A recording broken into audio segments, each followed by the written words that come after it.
I don't want to stay Kajang. I want to buy property even smaller where people want to stay. I can easily sell. So my mindset has changed in the recent years. I sold my properties that are more for me to stay because I only stay one property. I can only put my bum in one Exactly. Yeah, place. yeah. My bum can only be in one place. The mindset has to change. You don't think about where you want to stay. You think, where do people want to stay? Where is the Exactly. offices? Yeah. Yeah, right. And then Ernest Chua Samsen, depend on your bank documents. If you got good record history, security report is good. You know what? It's easy. Within a day, you get the results, and it'll be good. You know. Um, um, we got a Right. question from Louis Lim. I'll come to that one. I'm laughing about it shortly. Will you still buy properties in Malaysia or invest in overseas like Australia? So, buying local or buying overseas? What do you think about that? Me personally, because all your income and all that is in Malaysia, it's definitely easier to buy in Malaysia if you are living in Malaysia. But I think if you're comparing to somewhere like Australia where the property market's already grown quite a bit versus Malaysia, I would rather Malaysia, because if you look at the similar regions around like Jakarta, Bangkok, and their GDP per capita is lower than us, but their property per square feet is higher than us. So, so I think Malaysian properties are actually underpriced, believe it or not. Uh, yeah, so I would still prefer to buy Malaysian properties, but only in specific areas in Malaysia, not randomly all around Malaysia.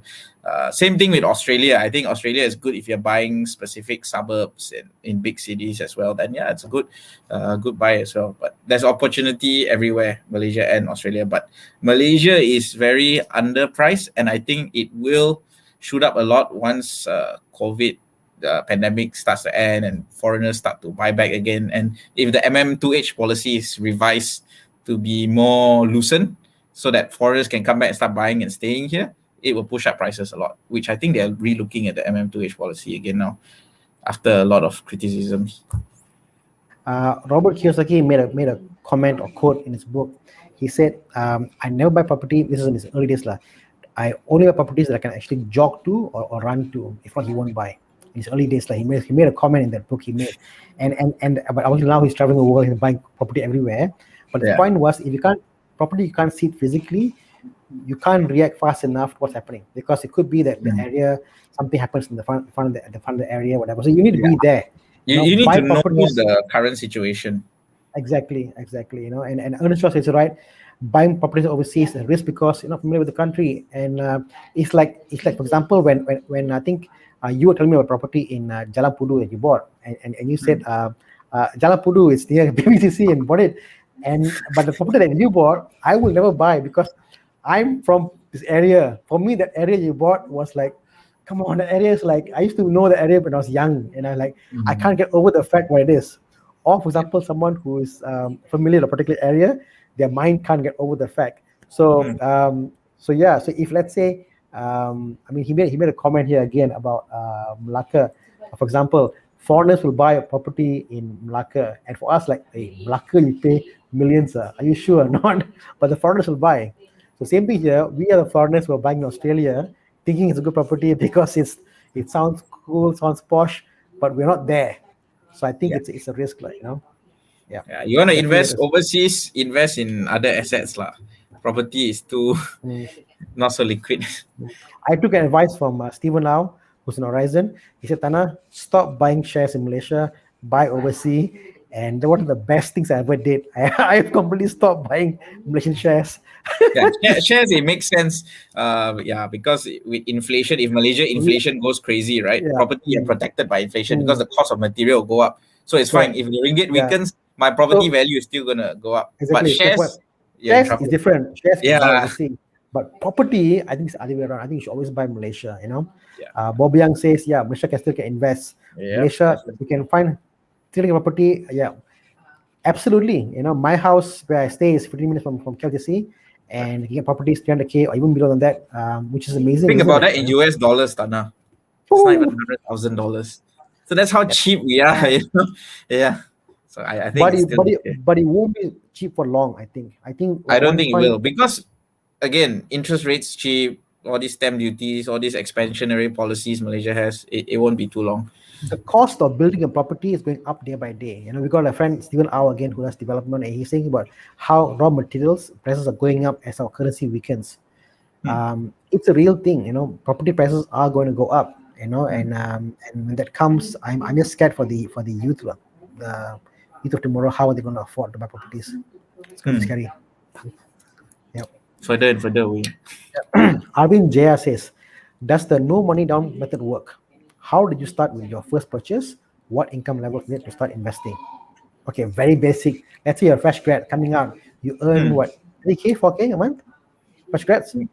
Yeah, about there. I think most of the time, degree grads will be should be at least 3K. Okay, so which means you can probably take a loan for about 1,200 loan, which means you can easily get a property for 300K property you can buy and very easy. Very easily can buy. Do it. The no money down method. I think if you're buying, the best thing is to buy new properties. They come with deals. Yeah, new properties, you have the no money down rebate from the developer, free legal fees. Now, under home ownership campaign, up to 31st December, actually is a great time to buy if it's your first house, because, or even if it's your second house, because the stamp duty is free by the government. So it's definitely a good time to look for something. For me, Mark, paying the deposit is not so bad, but paying the legal fee is painful. The legal fee, free. So you buy a property that's an old property, and you're buying that, paying the legal fee is just so scary. So it just hurts me a lot. So I've got a phobia about buying property that I used and I bought before in the past. When I'm gonna pay money out, and I'm going like, this money is just burn. It's burn money, man. It's burn money. Stamp duty for the I got to pay the legal fees for the loan, legal fee for the property S&P, and it's just money burnt. It's not fun. It's not fun at all. My first property purchase was no money down method, because when I first graduated, savings limited and all that. So I would say it definitely works, and it's much easier today to do it at the moment. Sumethan Muthusamy, should you go property where the developer promises of a basic need? Should you go property where the developer promises for basic need for the people to live in the future? I don't quite get this question, Sumethan. Maybe what it means is there's no basic infrastructure yet, and should you buy it yet?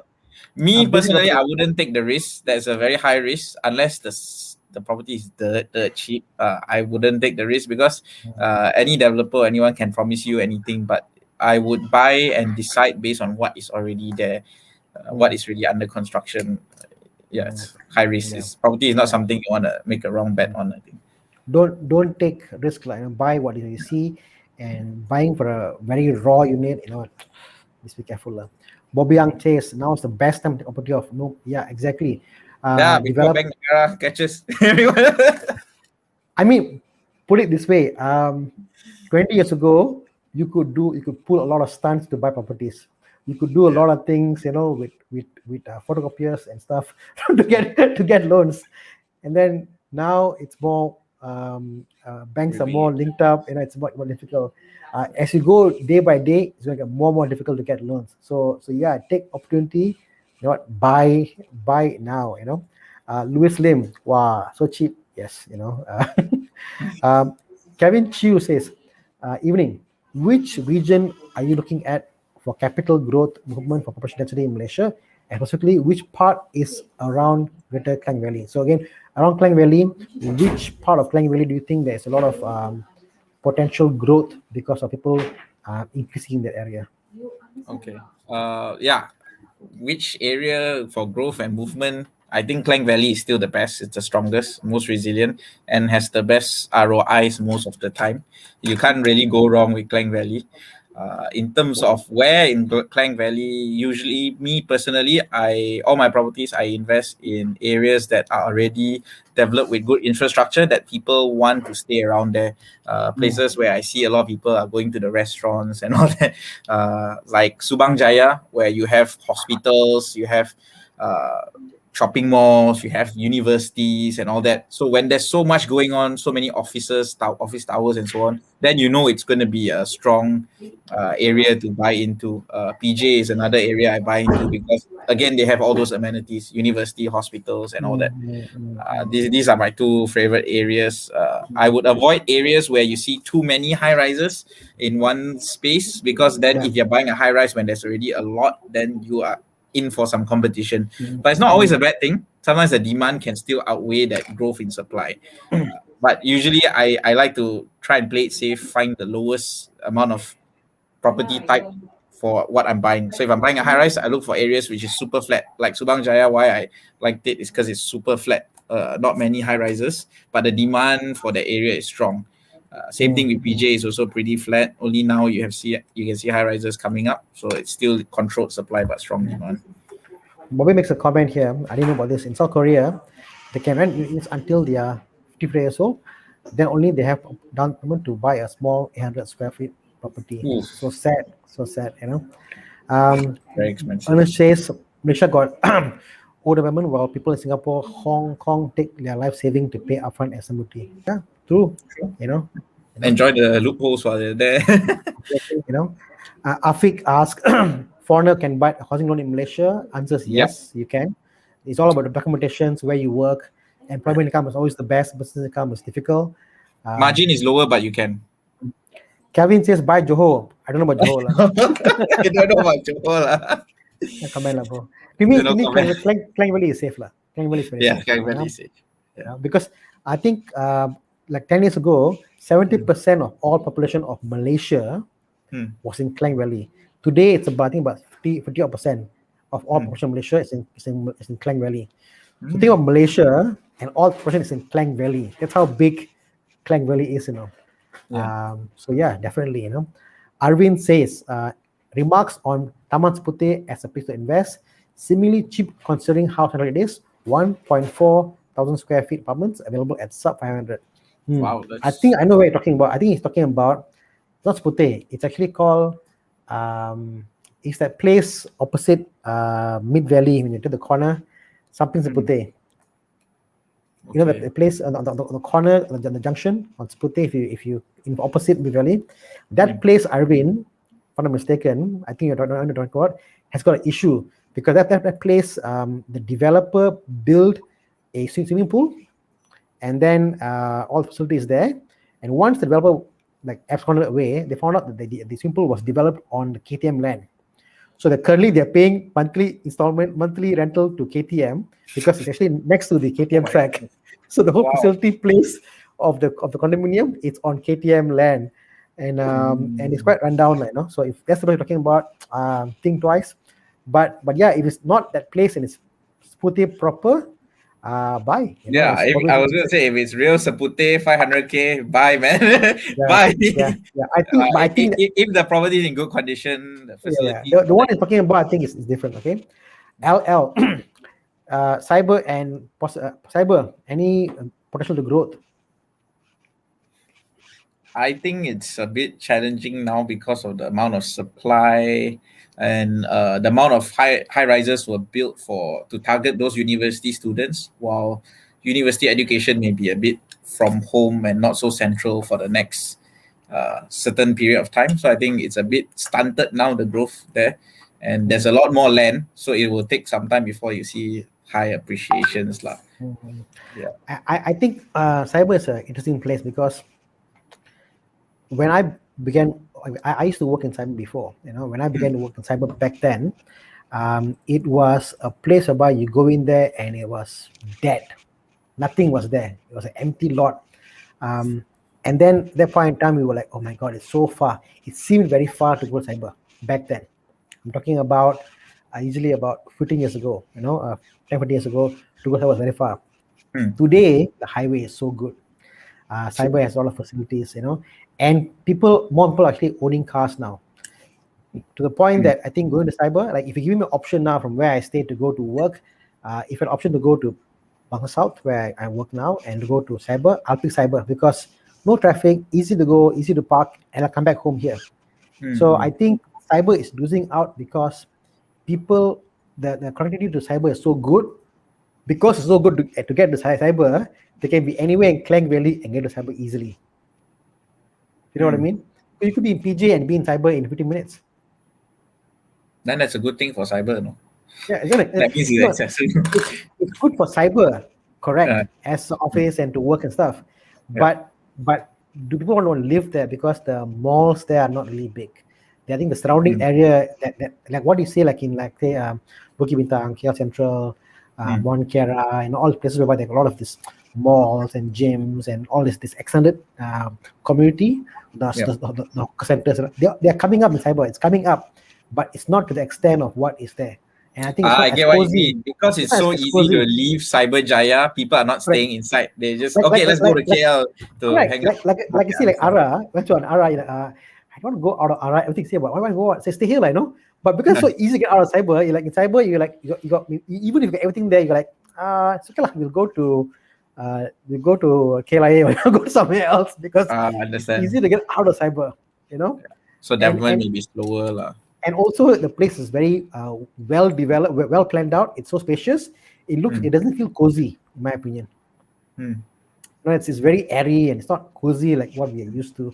So I think that's a part of the challenge of cyber. But it's I mean, if you're working there, why not? But I think for growth, the land there is a lot of land still left there to develop. So I think there are more and more new properties coming out. So you're always fighting with the newest thing in cyber. That's the thing. So that's the thing. How do you fight new properties in cyber? You may have a property 10 years old. You're fighting. So it gets very hard, you know. Yep. Okay. Let's go to the next one. We got a lot of questions here. Wen Jae Yau, what do you guys think about auction properties? Is there something we should look after in detail before proceeding everything? Any loopholes to look out for? Auction properties, you have to come up with the 10%. There's no loopholes around it. You need to have the 10% ready when you go and bid. But the benefit with these auction properties is you can get much below the market, but usually not the first round. I would say if you're looking at auction properties, try and find those that's gone a few rounds without any bids, then you get it really below market, like second, third round onwards. Then you get a very good deal. Some fun fact about auction properties that I found out about like some time ago was auction properties, you don't pay SMP legal fees. You know that, no? In an auction property, there is no SMP. There is like a rate or whatever you call it, and basically there is no, the auction itself becomes the sale to you. So you don't actually have a legal fee or SMP involved in that process. You're not buying from them because it's transferred to you, you know. So you save that bit, but to me, it's a bet because you're buying a property without seeing conditions. Because even if let's say you buy a condominium and you don't know what's inside, even the tiles are broken, 10K. Let's say the bottom is damaged, 7K, 8K. You know, so it quickly adds up. So it's a gamble. So unless it's way below market value, I wouldn't get auction properties. It's not worth your time. Yeah. In fact, some auction properties they're actually more expensive than some deals that you can actually get from the sub-sale market if you really negotiate the deal up. So and some you got to pay the auctioneer's fee also. So it may not be actually a cheap thing. A lot of costs you need to be aware of. Arvin says, being said, smaller farmers in towns are affordable. Are there any significant drawbacks in the area? Nah, Sumethan is a very fantastic area. I think it's very nice. It's a great area. I will buy it. If you're not into it, go ahead. He says, check out Taman Robson Apartments. Yeah, it's an older unit, but I think the neighborhood is nice. It's a nice place to stay.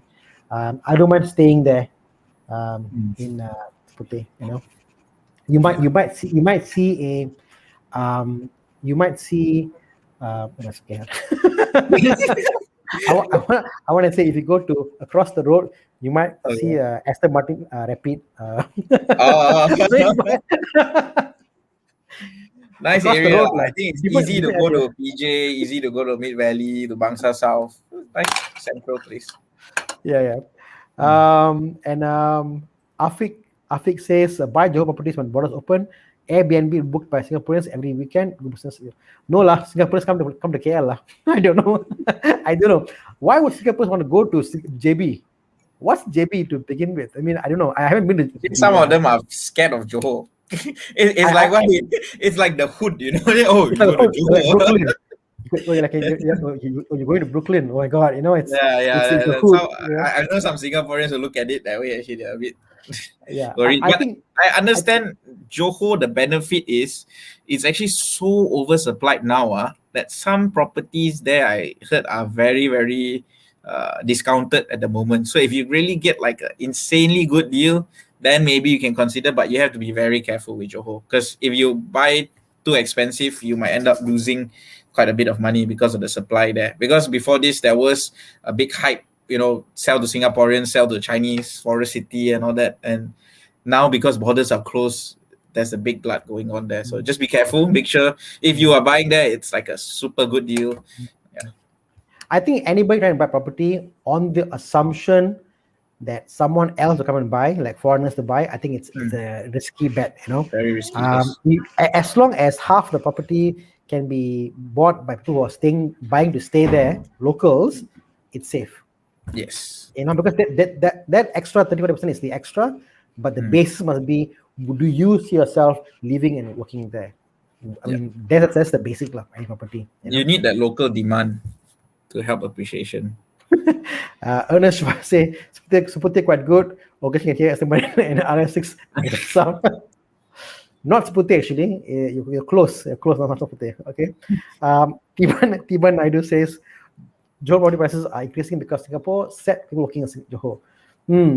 I guess you're right. I mean, if you're Johorian, prices in Johor towards Singapore side get costlier, you know. But I'm not only the Iskandar, the JB side maybe.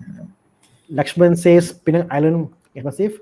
Penang is different lah. Penang is no land, scarce of land, and Penang people are rich. Penang Island, I say, is a great to play the appreciation game, but the rental yield is just weak because the prices are a bit high for what the income in the area is, and many of the Penang people like to buy themselves. They don't like to rent. So Penang property, I try to avoid because the rental yield is the issue. You won't be able to get a high rental there. I noticed that, like if you go for Airbnb in Penang, like for what you pay and what you get, you're like, wow. I mean, I paid this much and I get this kind of properties. It's very cheap. The rental so cheap. And the stay, and it's like, it doesn't make sense. And even I think a while back, my wife and I were looking at properties in Penang to live and work there, and income there is lower. Generally, income there is lower compared to KL. So it's pretty. It's better to rent there lah if you're staying there. I think from what I see, the rental yields are so low. It's a better deal. Yeah. Wong Ki Sim says, how COVID with the work from home trend will affect rental market in Penang Valley, Cyberjaya, or PJ in particular? That's a very good point, because right now people are thinking that they could stay anywhere and work, isn't it? So now they're not bound by having to stay where they work. They can go for places that has got better facilities and stuff. You know, do you think that will affect that in the future? I think it's gonna help against suburbs that people have community areas like restaurants and all that where people like to hang out. So I think PJ and Subang will be very positive from this, because people will start moving out of KL center maybe and go towards PJ, Subang, or wherever is suburb areas where they're comfortable with, not so dense, not so full of traffic. And I'm seeing that in some of my properties. During MCO, I still managed to rent out my property in PJ. You know about my property. Yeah, In May, I managed to rent it out. It covers my mortgage. All my PJ properties, my Ara Damansara properties, all rented out. But my KL property, the rental yields are actually weaker than my PJ, Subang, and all that. So I think that there's this trend where people are moving out and all that of the center. And so the yields are bad there. I can get a higher rental for 1 bedroom in PJ than a 2-bedroom in KL, which is crazy. Correct. I think I concur with Stephen. So I think also that with the whole COVID situation, traffic in PJ has actually reduced also. It has also reduced. PJ now seems more livable. Very doable, yeah. It's getting more livable, I think, and the connection now is much better. So I think PJ, I mean, if you can buy in PJ, PJ Newton Old Town, I mean, anywhere in PJ, I think it's that's going to be the next big thing, if you ask me. PJ is definitely a place you should consider if you can afford it, And of course, Subang, obviously next to PJ, it's there, it's right up there. Thana personally went for Cyberjaya. I couldn't afford PJ, bro, so I bought Subang. Oh, hey, your price can buy PJ, okay? What are you talking about? I'm a poor man. I cannot afford PJ, bro. Nice try. Cyberjaya is expensive. people like you can afford PJ. I cannot. I must. Other team is pretty much, most of them are in PJ. I'm the one that's outside of PJ. so yeah, I wish. That one is your family choices. Yeah. Wen Jae Yau says, are the banks really suspicious if the bidder offer way less and more than what is the true value of the property? What do the banks look for deciding to proceed a normal sale? Or this is about auction properties. So auctions, basically you offer what you want and the highest bidder gets. So there is nothing about the bank, and the bank is just doing its due diligence and selling for the property, there is no normal sale. When it goes to auction, they must go to auction and get the best price. So if you're lucky, but I guess this is where you got to buy. Like, I think the good deals in auction properties is when you buy something that's actually toxic properties. If let's say it's it's actually a landed corner house in, let's say, in Makota Cheras or Cheras, whatever, and missing windows, broken doors, whatever, looks a little run down, those will go very, very cheap. That you can buy at half the price. But if you go for something that looks good, the better it looks, in a good location, the more smaller the gap you have with market price, and plus with the fact that you can't inspect property, I would say think about it, think about it. Yeah. Okay. We got Bobby Young again over here. I want to buy property in Genting Highlands, so during lockdown, actually, Hey, actually, a lot of properties for sale now in Genting you Highlands. wanted to buy in Genting Highlands, correct? Remember? I almost did, yes. I was tempted, but he went to me and said, I want to buy here. This is good. I must buy here. You fell in love with the lobby, isn't it? The lobby was so nice, so big, and you're like, oh, this is so nice. Yeah, look at the lobby. But I would say Genting Highland, you buy for holiday home, okay lah. Don't buy for investment lah. It's tricky a bit. If you had bought for investment right now, the property is ready. Oh, who's gonna rent from you? Yeah, that's the thing lah. It's very risky unless you got a lot of budget. You got budget, you just want to invest, then that's your call. And that's exactly a trend, isn't it? Because Genting Highlands will be almost 100% will be people who are staying there for vacations, or people are staying there for short term. It's not going to be people who are staying there for, just staying there for living there. It's not going to be the case. That's the thing. The income is just not stable for properties there, I feel like. Yeah. Very seasonal. Yeah. Okay. So, we got lots of comments here actually. I'm just trying to scroll back up. Calvin says cyber is coming up, but very slow in Malaysia. Yes, Malaysia, it's a slow journey there in Malaysia. It's very slow to bring up cyber. Yeah, it's hard. Okay. LL says, I am planning to drive ACs to leave the rural area. I have no idea who this is. Must be one of our guys. Thana and A6. It comes after you. Bobby says KLGC is a damn good place too. Yeah, I think I agree. I sell there too. Yeah, the KLGC is something. It's like a gem lah, Bobby, right? Because you have all the greens, the golf course, the forest reserve, but you're only a few minutes away from KL, Damansara Heights. Can go to grocery like Thomas, get some bakery. It's a wonderful. Yeah, I think the future is going to go up crazy, but and then Bobby says, if you are super rich, want to wallop a lot below market, then you can. By current price, people like us buy new lah. Yeah, too. Buying new is always safer. Jason Wong says, say some properties in Puchong and then around 400k. Is it market price too high or too good to be true? Landed in Puchong. It depends where in Puchong. If Yeah. it's like central Puchong, that is too good to be true, lah. You know, you're not gonna get Bandar Putri Terrace for 400,000, I think, unless it's like run down or single story or something. I'm not sure. Haven't seen Puchong, like proper Puchong. I think when they say Puchong, a lot of these ads they mean like Puchong South, nearer to Cyber or stuff like that. It depends. Yeah, I think you're correct. I think Puchong, if you go far enough, you'll hit Cyber, isn't it? You hit Dengkil. End of Sorry, Puchong. Dengkil. Oh, Dengkil, yes. Dengkil, correct. Yeah. There may be some areas you have to see. Yeah. And then I don't know why the guy making about Asus Hybrid. I got a feeling that someone we know. I don't know who the guy is. Tada! You are A6 Hybrid King, lah. Okay, we've got Guga Ratshan Tinaga. What are your thoughts on homes in Bangsa? A single-story home in Bangsa can get 2.6 rental. Will the rental price come down in the future? I guess the Bangsa homes are not cheap, isn't it? They are millions, isn't it? Not cheap at all, yeah, millions.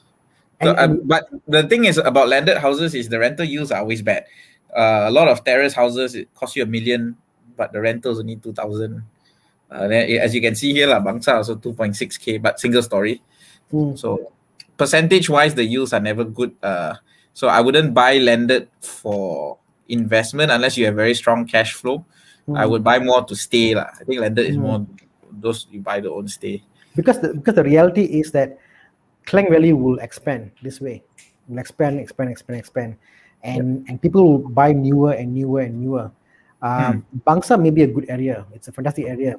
But I don't think the rental price will come down. 2.6K is pretty cheap for Bangsa already. I think it's a... Yeah. And then we have got Con says Singaporeans buy Johor to stay there and commute to work. For holiday, they prefer to go to Melaka and Klang Valley for holiday. I don't know about that. Really popular. Yeah, I don't know about that because if Singaporeans who stay in Johor, they may become non-resident for tax purposes because they're staying there. I think it's more of the Malaysians that work in Singapore and live in Johor. Really, yeah. Do that setup. Yeah, there's a lot of that. Okay.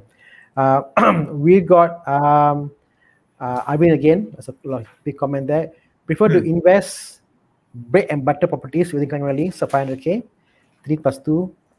Yields are often low, 5%, or 2, low cost, medium, basic unit, but yield 5 to 8%.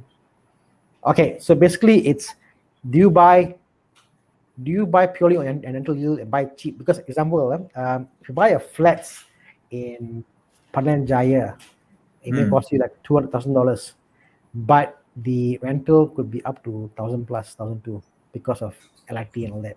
So that's pretty good yield, okay? But you're talking about flats basically, flat apartments, no? So which one would you think? I mean, I think this boils a lot down to personal preference. For me, I will go for option 1, the bread and butter one, just because I think it's a lot easier to, I mean, in terms of rental collection and all that, it may be easier. And I think there's more appreciation in that sense. The cheaper one or higher one? The higher one, actually. Yeah, but I agree because as a property owner, I just find that even if I had to go twice a month to see my tenant to collect money or issue they never pay, whatever, it's horrible. It's just not worth my time.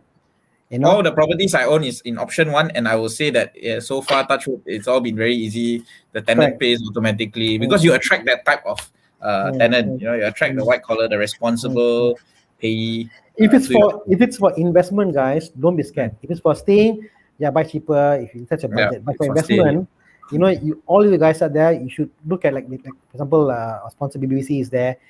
Buy properties that are as much as you can afford with good support network. Like the malls, the linked environments, or look at the amenities, look at the demand, and buy that because you know why? The higher you buy, the better the tenants will be. The better they'll pay. Less issues. Even things like buying a property whereby the tiles are better quality because you want it to last. I know properties in Batu Cave, one we bought. Some units actually the tiles actually break up and come out and fall apart and things happen. It's just not worth it. Buy good properties, good developers. Always. Con says, yes, Mark, my friend bought property in Johor, had to offload at a loss a couple of years back. Johor oversupply. Johor is so big that if you go to KL to Johor, you will spend half the time in Johor on the highway. Is that right, Mark? Yeah. It's huge. Whenever I go to Singapore, I'm like, okay, I reach Johor. Another few hours more to go. It's how big Johor is. You pass by Malacca, and it's all pum, done. And Johor, you're forever in Johor. That's how big Johor is. Johor is a very big state. Okay. And then Con says, yes, Penang has been expensive all the while. And then David says, I'm from Penang. Penang can appreciate. Yes, I think Penang Island can appreciate. Island can appreciate definitely. Island, yeah. Work from home trend, people need bigger houses. I do agree. I think people will end up if it's only like 1-2 people in the house, that's fine. But like for me now with my kids, I've got 3 kids and my wife. We have multiple Wi-Fi repeaters. We got computers in every room. We need a bigger space to work. If not, it's not possible. Kevin Chu says, currently have a landed residence, my own stay. Won't need to upgrade soon. Was considering owning some condos for rental investments. However, wouldn't you recommend commercial instead? So the question is, he's got rent a house, want to get for condo for investment. Do you think should get commercial? For me, it depends on your risk appetite. I think commercial things like now the pandemic can affect you quite a bit, right? Yep. Suddenly, if you own a shop lot and all that, renting to F&B, how are you gonna? Yeah, so that's that risk with commercial. But traditionally, commercials would have better yields when things are good. The thing is, commercial, your graph is up and down much more. But in residential, I find it to be very steady. Even throughout the pandemic and all, I have my condo rented before MCO, maybe 2,003 a month for the 1+1 bedroom. Now I'm renting 2,002 a month. Doesn't change much. So throughout whatever happened, residential, if it's an area and a condo that people want to stay in, people will need a house. So that it's always like an evergreen. And if you find a good property, like we have properties in Subang that get up to almost 5% rental yield, it's possible to get a good yield. But of course, commercial, end of the day, will be the higher yield when things are good. So it depends on your risk appetite. End of the day, if you're willing to take that chance, and now with MCO, a lot of commercial deals, people are having it hard time to hold, then yes, commercial makes sense. Unless you're talking about industrial. Industrial is something I see even during this pandemic has been very resilient and strong. Because they're forced to keep the machinery. Yes, and most of the time they're allowed to run also factories and all this. Yeah. So Lacey says, Cheras, okay. I think Cheras, Klang, I'm from Cheras, baby. So Cheras, Klang, all the areas are actually good, but you must understand that you got to be in the area to buy. Be in the area, and think about where there's enough connectivity. Where there's connectivity in the sense that LRT roads, all those are important aspects, and then you'll be fine. Okay, so we're coming to the end of the show. It's been 1 hour here. And we've got a few more questions we'll take before we call it a day. Any particular ones? What is MBB promo? So this is Brian Williams say, is it a good buy to take the MBB promo of house keys? 1 second. Looking at the comments over here, just give Mark a minute. Okay, guys, as always, I made a comment earlier. If you guys want to join us, just say chat and we'll dial you in. For other shows also, we'll try to get you guys to be more involved and come in and chat with us. Okay, let's go to the comment again. Let's get Mark back in. Hey, Mark. Yep. Okay, no problem. Okay, so this is about the MBB Maybank property on house keys. What's it all about? Okay, house keys, I like the concept whereby if you're not sure where you want to stay, right? Because own stay is very subjective and you're worried to commit to the property. House keys give you the chance where you can actually rent first, and if you don't like it, you don't have to buy it. But if you like it, then you get the option to buy. Yeah. So that's actually pretty cool if you're looking for your forever home but not sure where that is yet. It's a nice opportunity for you to try the place. Okay. We got Sridhar here. Fresh grad, is it okay to rent first until the age of 35? The time I think I'll get married with a kid and toddler. My advice is buy early lah, if you can. Yeah, you can do that, but I recommend you buy investment property lah. You may not have to buy your own stay property. You can rent. In fact, if you want to stay in landed, I always think landed properties is better to rent than buy. Because the rental is so cheap in landed, 2,000 ringgit. But if I want to buy a landed for 1 million, that's 4,000 over ringgit a month installment. So better I rent the landed and then invest in high rise. If I could go back in time, what I will do is I will never buy properties that are for me to stay. I'll buy properties that are for me to invest.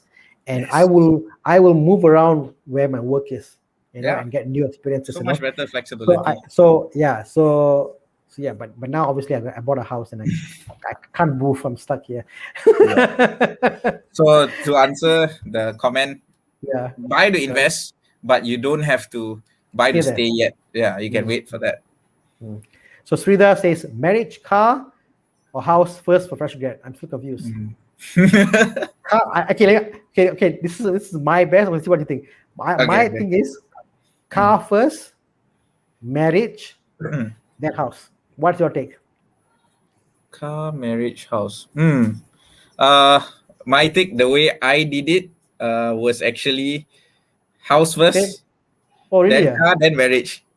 Wow, orang kaya. Because to me, house, you have that DSR limit. Let's say my income is 4,000, right? Then I can borrow only up to 3,000 for the house. So before I commit locking all my income, I buy the house first, so I can buy the Sure. I'm the same with you, except my car was a cash purchase. So it wasn't. Okay. If you're playing cash purchases, then doesn't matter. So I think if you're taking a loan, if it's a loan thing, your first loan, I think if you can, go out there and get your house, and then get your car, because cars you can get quite cheap. Cars are nothing much, you can pay. And car, it doesn't matter what your DSR is, you can probably get guarantor and all that. It's easier to get a car loan than to get a housing loan. Exactly. And marriage, that one is subjective lah. When you find the right one, you marry lah. That's what I would say. I would say even people who don't get married, I think it's a good idea. And I'm married. But I love my marriage. I love my wife. Okay, Tiban says yes. It's 174 kilometers in Johor. Yeah, my wife is there actually. Oh, no wonder. Okay, everyone's saying the property market is booming up, but I still see a lot of overhang. Opinion: is it hot money from liquidity or real demand picking up? I think it's both. It's a mix. In terms of real demand, I think it's not. It is also growing because there are a lot of fresh grads coming into the market now. And they all especially since the MCO and the pandemic, a lot of them are actually trying to get out of home. They realize they cannot spend so much time with their family. Back then it was like normal, I stay with parents, whatever. But now a lot of them are like, shit, I need my freedom. I can't be with them 24/7. I need my space. And they are coming out to rent. They're coming out to buy. And there is a real demand growth from this because of this revolution in local strong areas, like I said where that's why I say areas with a lot of landed houses good, like PJ and Subang, because these are where all of these kids have been staying with their parents and they're like, oh, I want to stay near, but I want my space. And that's where the real demand is picking up in these areas. Hot money, of course, yes, that also plays a part, but I wouldn't say there's too much hot money yet, because banks are still very careful with who they lend to. So I don't think it's too much hot money. I think also on the issue of oversupply, I think it's oversupply for properties that are good are being rented out. They are fully sold out.